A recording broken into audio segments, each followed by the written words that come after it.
नमस्कार दोस्तों, आपका स्वागत है हमारी इस प्रेरणादायक कहानी में जिसका नाम है गुरु की देन। ये सिर्फ एक कहानी नहीं बल्कि जीवन को बदल देने वाले 5 अनमोल सूत्र हैं। धैर्य, ज्ञान, कर्म, ध्यान और सेवा। अगर इन 5 को हम अपने जीवन में अपना लें तो हर मुश्किल आसान हो जाती है और हर अंधेरा मिट जाता है। तो आइए सुनते हैं ये अद्भुत यात्रा जहां एक साधारण बालक अर्जुन गुरु की शिक्षा से प्रेरणा पुरुष बन जाता है। और हाँ दोस्तों, अगर आपको ये कहानी अच्छी लगे तो चैनल को जरूर सब्सक्राइब करें और अपने दोस्तों के साथ शेयर करें। बहुत समय पहले एक छोटे से गांव में एक बालक था जिसका नाम अर्जुन था।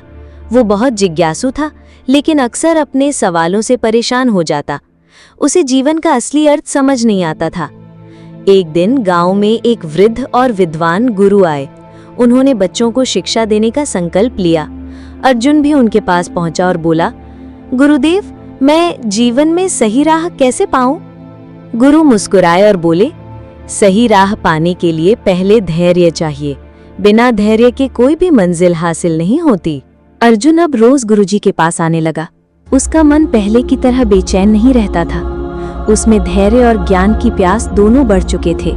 एक दिन उसने गुरुजी से पूछा, गुरुदेव, अगर धैर्य और ज्ञान जीवन में जरूरी है तो क्या सिर्फ इन्हीं से इंसान महान बन सकता है? गुरुजी ने हल्की मुस्कान के साथ उसकी ओर देखा और बोले, नहीं बेटा, जीवन का तीसरा आधार है कर्म। धैर्य तुम्हें स्थिर रखता है, ज्ञान तुम्हें दिशा देता है, लेकिन कर्म ही वो साधन है जो तुम्हें मंजिल तक पहुंचाता है। अगर तुम कर्म नहीं करोगे तो धैर्य और ज्ञान भी व्यर्थ हो जाएंगे। अर्जुन चौंक गया। उसने कहा, गुरुदेव, लेकिन कई बार तो कर्म करने के बाद भी असफलता मिलती है, तब इंसान हार मान लेता है। गुरुजी गंभीर स्वर में बोले, सच्चा शिष्य वही है जो असफलता से टूटता नहीं बल्कि उससे सीखकर और मजबूत बनता है। याद रखो, हर कर्म का फल मिलता है, लेकिन समय तय करता है कि कब मिलेगा। किसान भी बीज बोकर अगले ही दिन फल नहीं पाता, उसे ऋतु का इंतजार करना पड़ता है। इसलिए कर्म करते रहो और फल की चिंता मत करो। गुरुजी ने ये कहते हुए एक उदाहरण दिया। देखो अर्जुन, नदी कभी रुकती नहीं, वो निरंतर बहती रहती है। रास्ते में कितनी भी चट्टानें आए, वो अपना मार्ग बदलकर आगे बढ़ जाती है। यही कर्म का सिद्धांत है। कर्म रुकना नहीं चाहिए। गुरु के शब्द अर्जुन के मन में बिजली की तरह गूंज उठे। उसे एहसास हुआ कि अब तक वो सिर्फ सफलता चाहता था, लेकिन मेहनत करने से डरता था। अब उसने ठान लिया कि चाहे कितनी भी कठिनाई आए, वो कर्म करता रहेगा और हार नहीं मानेगा। उस रात अर्जुन ने पहली बार चैन की नींद सोई, क्योंकि अब उसके पास जीवन को जीने का एक नया उद्देश्य था, धैर्य, ज्ञान और कर्म।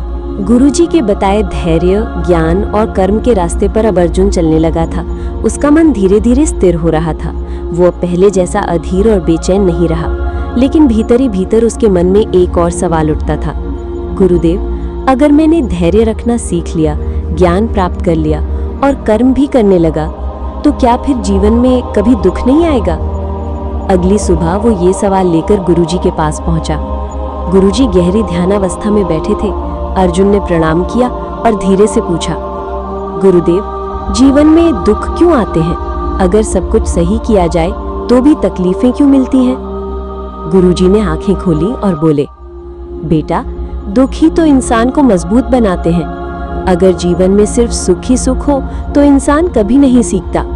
दुख ही आत्मा को तपाकर सोना बनाते हैं। जैसे सोने को आभूषण बनने के लिए आग में तपना पड़ता है, वैसे ही इंसान को महान बनने के लिए दुख सहना पड़ता है। अर्जुन चुपचाप सुनता रहा। गुरुजी ने आगे कहा, धैर्य, ज्ञान और कर्म के बाद चौथा आधार है ध्यान। ध्यान वो शक्ति है जो दुख में भी तुम्हें स्थिर रखेगी।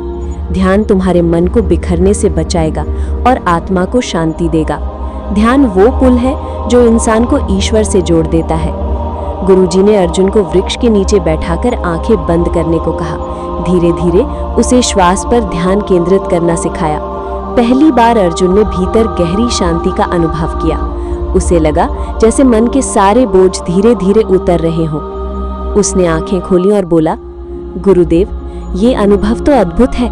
मुझे ऐसा लग रहा है जैसे मैं खुद को पहली बार जान रहा हूँ। गुरुजी ने मुस्कुराकर कहा, यही ध्यान है बेटा। जब इंसान खुद को जान लेता है तब जीवन का हर दुख भी छोटा लगने लगता है। याद रखो, ध्यान ही तुम्हें अंत तक संभालेगा। उस दिन से अर्जुन ने हर सुबह ध्यान करना शुरू कर दिया। धीरे धीरे उसका मन इतना शांत हो गया कि गांव वाले भी उसकी बदलती हुई आभा को महसूस करने लगे। अब अर्जुन के जीवन में बहुत बड़ा परिवर्तन आ चुका था।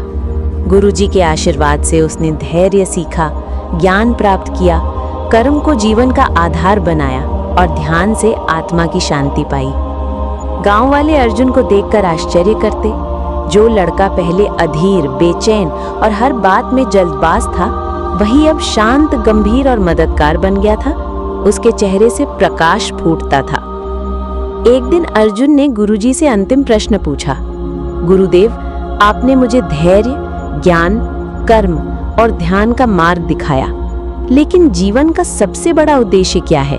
इंसान आखिर ये सब क्यों करता है? गुरुजी ने स्नेह भरी दृष्टि से उसकी ओर देखा और बोले, बेटा, जीवन का सबसे बड़ा उद्देश्य है सेवा और प्रेम। धैर्य तुम्हें मजबूत बनाता है, ज्ञान तुम्हें दिशा देता है, कर्म तुम्हें सफलता तक ले जाता है, ध्यान तुम्हें स्थिर करता है। लेकिन इन सब का सार तब पूरा होता है जब तुम इन्हें दूसरों की भलाई में लगाते हो। जो ज्ञान सिर्फ अपने तक सीमित रखे, जो कर्म सिर्फ अपने लिए करे और जो ध्यान सिर्फ अपने सुख के लिए करे, वो अधूरा है। सच्चा जीवन वही है जिसमें इंसान दूसरों के लिए जीता है। अर्जुन की आंखें भर आईं। उसने गुरुजी के चरणों में सिर रखकर प्रणाम किया और बोला, गुरुदेव, अब मुझे जीवन का असली अर्थ समझ में आ गया है। मैं वचन देता हूँ कि मैं अपने जीवन को सेवा, प्रेम और सत्कार्य में ही लगाऊंगा। गुरुजी ने आशीर्वाद देते हुए कहा, याद रखो अर्जुन, इंसान का सबसे बड़ा धर्म है इंसानियत। जब तक तुम्हारे भीतर ये जगेगी, तब तक तुम्हें कभी भटकना नहीं पड़ेगा। उस दिन के बाद अर्जुन पूरे गांव के लिए प्रेरणा बन गया। वो बच्चों को शिक्षा देता, बुजुर्गों की सेवा करता और हर किसी की मदद के लिए आगे रहता। धीरे धीरे गांव वालों ने भी उससे प्रेरणा लेकर अपने जीवन में धैर्य, ज्ञान, कर्म, ध्यान और सेवा को अपनाना शुरू कर दिया। गुरुजी की वाणी सच हो गई, जब शिष्य बदलता है तो पूरा समाज बदल जाता है। और इस तरह अर्जुन की जीवन यात्रा एक अधीर बालक से एक प्रेरणा पुरुष बनने तक पूरी हुई। समाप्त। दोस्तों, ये थी हमारी प्रेरणादायक कहानी गुरु की देन। आशा है कि इस कहानी से आपको धैर्य, ज्ञान, कर्म, ध्यान और सेवा का महत्व समझ आया होगा। अगर आपको हमारी ये कहानी पसंद आई हो तो हमारी चैनल सुनील श्रीवास्तव डरावनी हिंदी स्टोरी को ज़रूर सब्सक्राइब करें, ताकि आप आगे भी ऐसी ही प्रेरणादायक और दिल को छू लेने वाली कहानियाँ सुनते रहें। धन्यवाद।